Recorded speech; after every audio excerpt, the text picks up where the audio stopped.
This is Skylar. He looks pretty normal, right? Well, he is. He's in the band, he enjoys playing video games on his computer, and he loves to go outside,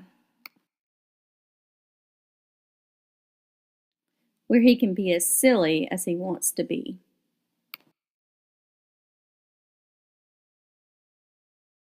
He just learned how to shoot the bow and arrow.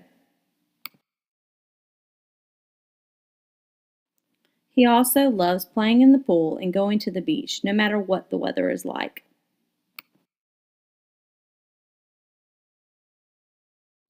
There's only one thing stopping him from being a normal kid. 3 years ago, he was diagnosed with celiac sprue disease. Celiac sprue disease is an autoimmune disease. An autoimmune disease is a disease where the human body attacks normal tissue because of something it sees as a threat.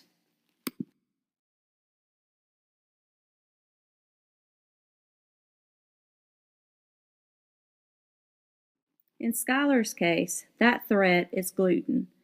Gluten is a protein found in products like wheat, oats, barley, and rye.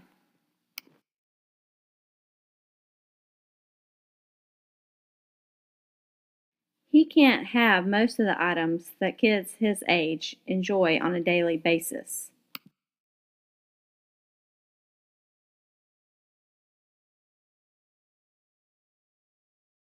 Like pastries, cakes, cookies, pies, candies, hamburgers, pizza, chicken fingers.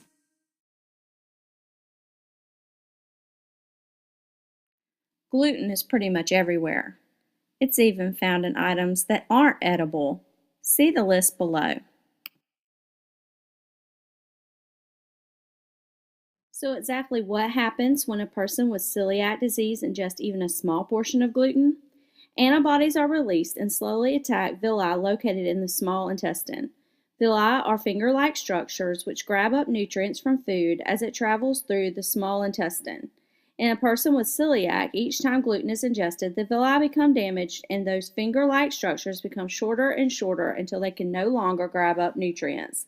This can lead to malabsorption, and prolonged exposure to gluten can significantly increase one's chances of developing other conditions such as rheumatoid arthritis, intestinal cancers and lymphomas, as well as other autoimmune diseases like type 1 diabetes and lupus.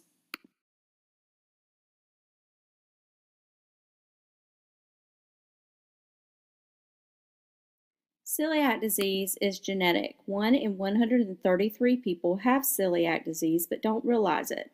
Schuyler discovered he had celiac because his father, who was also a type 1 diabetic, was diagnosed with it first.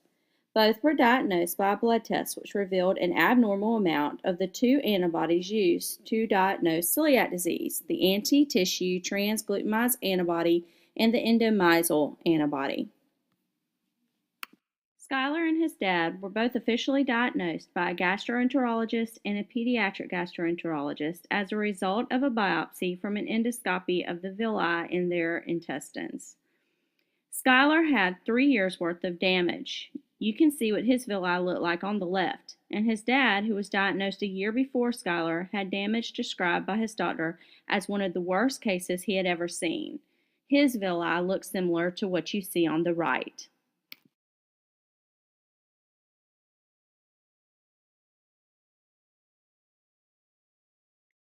So, what is the treatment for celiac disease?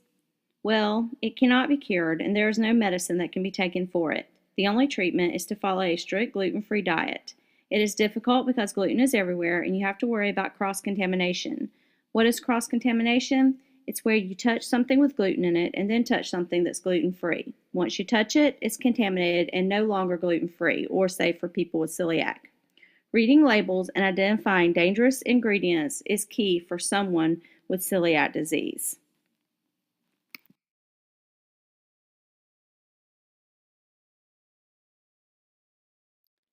For Schuyler and kids like him, life can be difficult because of parties inside and outside of school.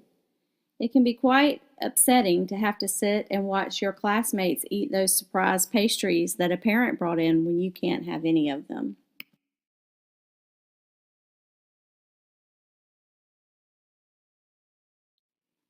But Skylar has learned to handle his differences quite well. He doesn't cheat and try to eat the things he's not supposed to eat.